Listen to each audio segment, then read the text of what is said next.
A dig team in Egypt was hunting for one missing temple. Instead, they found an entire lost city. Bakeries still had bread ovens standing ready to use. Workshops still had tools lying exactly where workers dropped them.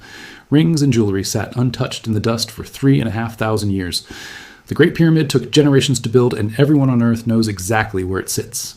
The city was just as real and just as massive, and nobody could find it for over 3,000 years. The reason isn't bad luck. It's something about how this city was built in the first place, something that almost erased it from history completely. By the end of this video, you will know exactly what was hiding under that sand, and why one expert called it the second biggest find since King Tut's tomb. Here's the setup. In September of 2020, a team led by archaeologist Zahi Hawass started digging near Luxor, Egypt. They wanted one specific thing: the mortuary temple of King Tutankhamun. Nothing more. That was the entire plan for the season. Instead, within just a few weeks, mud brick walls started popping up everywhere they dug. What they found wasn't a small building tucked into the sand. It was an entire buried city, over 3,000 years old, and in shockingly good condition. To put this in perspective, think about other famous accidental discoveries around the world.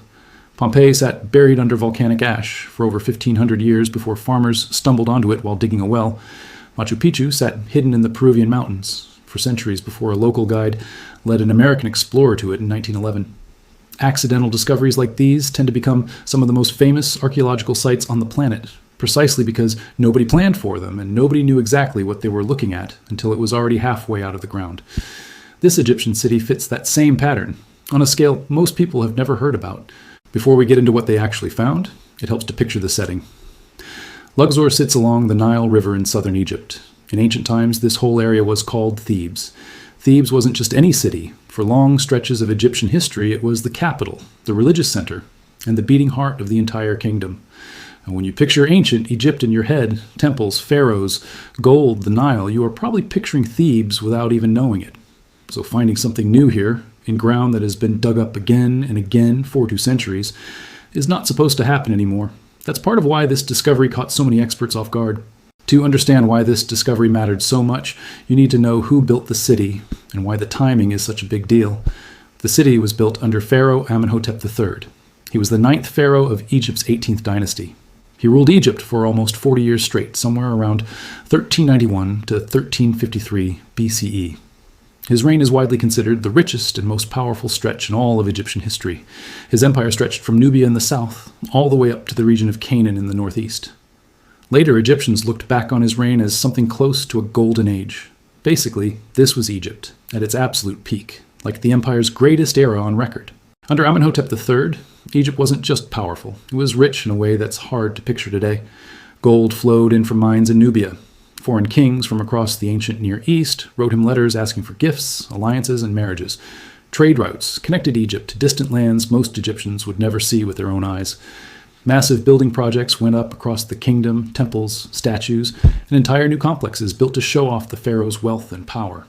Historians sometimes describe this period as Egypt's version of a golden age, a time when the empire had almost nothing left to prove and plenty of resources to spend proving it anyway. Some of that wealth survives today in the form of giant stone statues still standing near Luxor, including 2 enormous seated figures known today as the Colossi of Memnon. Those statues once guarded the entrance to Amenhotep III's own mortuary temple, a building so massive that ancient writers considered it one of the most impressive structures in all of Egypt. Most of that temple has since crumbled away, worn down by floods and earthquakes over the centuries, but the statues remain, silent reminders of just how much this pharaoh built and how much wealth it took to build it.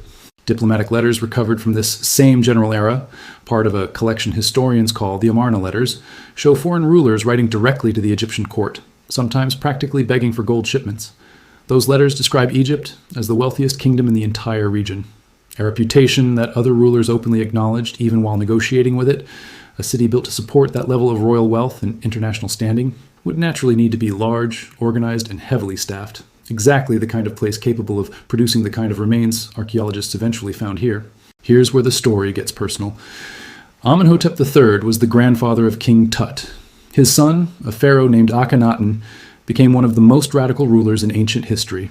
Akhenaten threw out Egypt's entire pantheon of gods almost overnight. He forced the country to worship just one god instead, a sun disk called the Aten.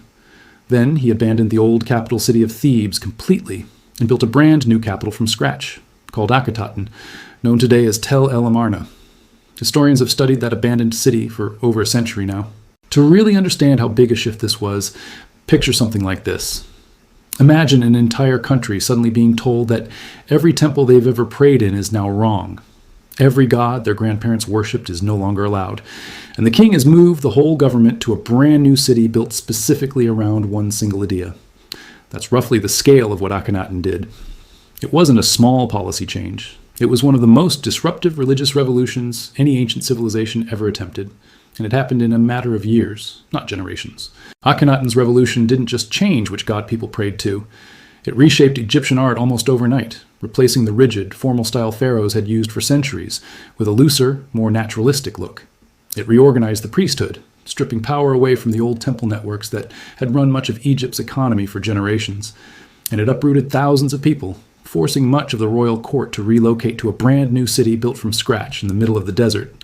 When historians call this period one of the most turbulent stretches in ancient Egyptian history, they aren't exaggerating for effect. Very few rulers in any civilization ever attempted change on quite that scale, that quickly.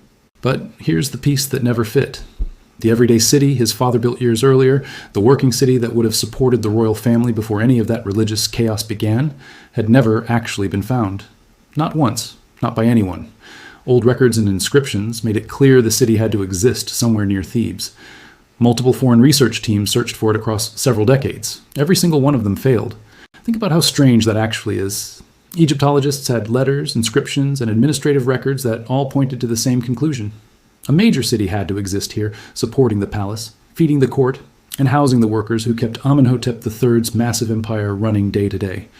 The evidence for its existence was strong. The city itself was invisible. That kind of gap between written proof and physical proof is exactly the kind of thing that keeps archaeologists up at night. This kind of gap shows up throughout the history of archaeology, not just in Egypt. Researchers frequently know a place existed, sometimes down in fairly specific details about it, purely from written references, tax records, letters, or religious texts. Actually finding the physical remains of that place is a completely different challenge, one that can take decades or even centuries longer. Troy, the city described in ancient Greek poetry, was treated as pure legend for centuries before archaeologists eventually located physical ruins, matching the description.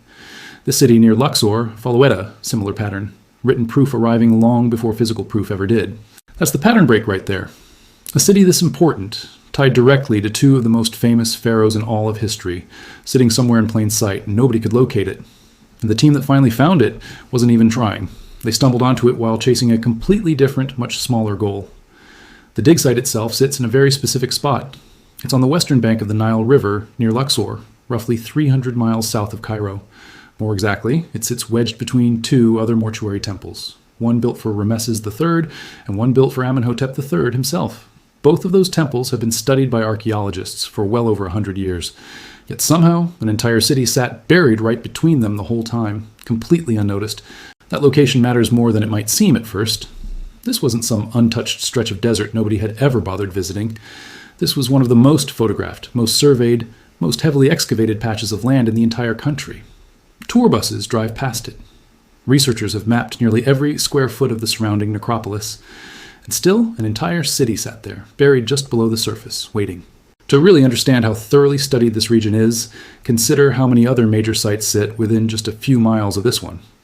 The Valley of the Kings, where dozens of pharaohs, including King Tut, were buried, sits nearby. The Valley of the Queens sits nearby, too. Karnak Temple, one of the largest religious complexes ever built anywhere on Earth, sits just across the river. This entire stretch of the Nile has been a magnet for archaeologists, tourists, and treasure hunters for well over 200 years. If there was ever a place on the planet where you'd assume every last secret had already been dug up, this would be it. According to an official statement from Egypt's Ministry of Tourism and Antiquities, mudbrick formations kept appearing in every direction almost as soon as digging began. Nobody on the project expected that outcome going into the season. The walls were still standing, nearly complete after thousands of years underground. An entire room was still packed with everyday tools, sitting exactly where people set them down. The ministry called it plainly the largest ancient city ever uncovered anywhere in Egypt. Stop and think about that claim for a second. Egypt has been dug up by archaeologists for well over 200 years straight. And this was still the single biggest city anyone had ever pulled out of its sand. Picture the actual moment this happened. A team shows up expecting to spend the season carefully clearing sand away from a temple foundation. Instead, within days, they start hitting wall after wall after wall. Not one building, not two, an entire grid of streets and structures stretching farther than anyone initially expected. That's the kind of moment that turns a routine excavation season into a headline that reaches archaeologists worldwide within days. Word of a discovery like this doesn't stay contained for long. Within weeks of the initial finds, international news outlets picked up the story. Egyptologists working on completely unrelated projects around the world started reaching out, asking for details. That kind of rapid global attention is rare in archaeology, where most discoveries move slowly through academic journals and conferences long before the general public ever hears about them. This one moved fast, because even people outside the field could immediately understand what it meant. An entire city hidden in plain sight for over 3,000 years. As digging continued through the following months, the team mapped out entire neighborhoods inside the city. There was a dedicated administrative district. There was a separate industrial zone. And there was a full, intact bakery complex, ovens and storage jars, still sitting exactly in position, right where the bakers left them. Each of these zones tells its own small story. The administrative district likely handled the paperwork of running a royal city, tracking food supplies, workers, and resources flowing in and out. The industrial zone is where raw materials got turned into finished goods, pottery, jewelry, tools, and building materials. And the bakery complex fed everyone else. Put together, these zones start to look less like scattered ruins and more like a functioning, organized city with clear divisions of labor, not unlike a small modern town with its own city hall, factories, and bakeries.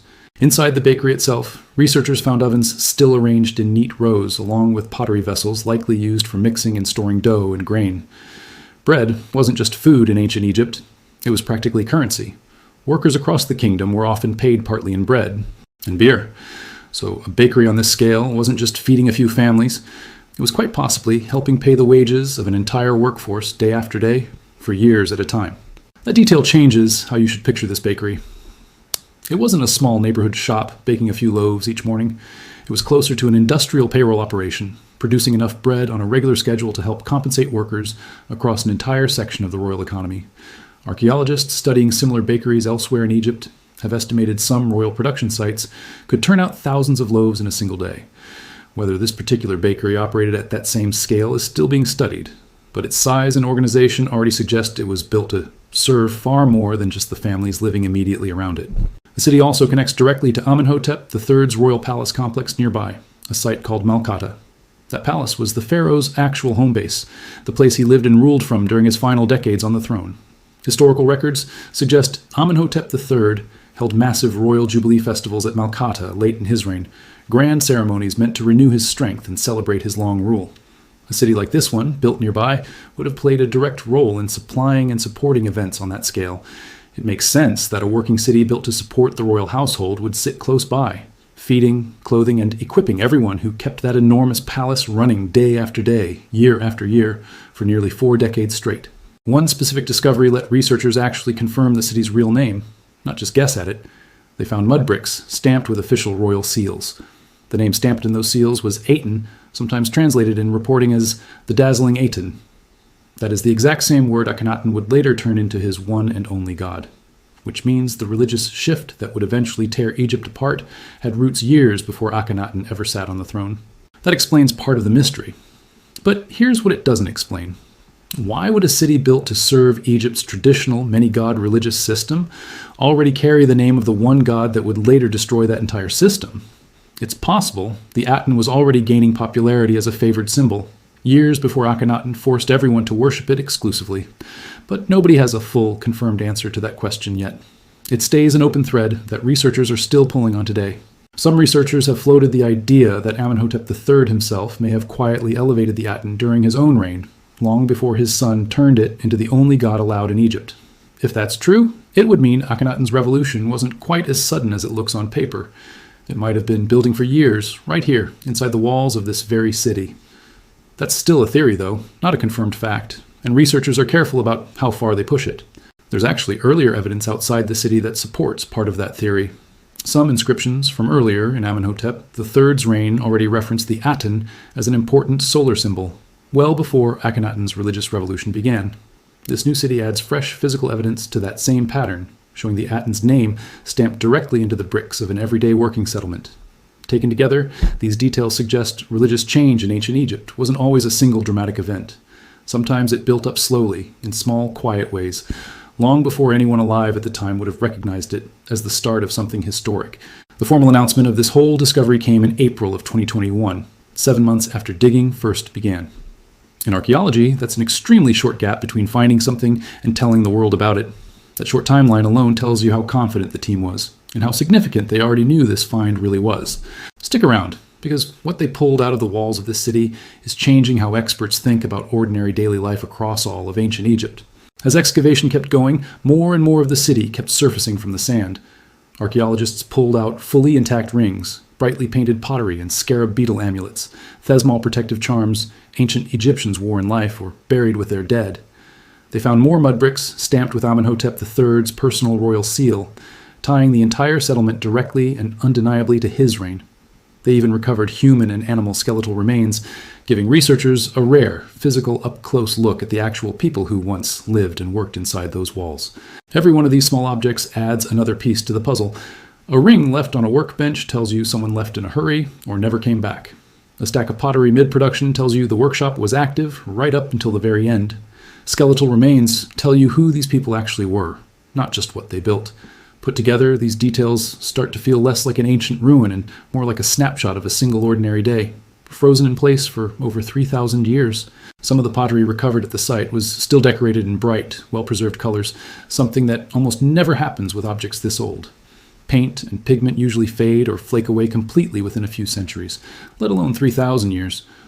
The fact that any color survived at all is another small sign of just how unusual the preservation conditions at this particular site turned out to be. Beyond pottery, researchers have also documented tools made from materials that rarely survive in the archaeological record at all, including fragments of rope, textile scraps, and remnants of wooden furniture. Each of these materials tends to decay quickly under normal conditions, whether from moisture, insects, or simple exposure to open air. Finding any of them intact after 3,000 years gives researchers a level of detail about daily craftsmanship that stone artifacts alone could never provide. Zahi Hawass himself later said something worth repeating here. Multiple foreign archaeological missions had searched for this exact city before his team across several separate decades, and every single one of them came up empty. That's no small detail. That's professional archaeologists using modern tools and modern methods, failing again and again to find something that turned out to be one of the largest ancient cities ever recorded in Egypt.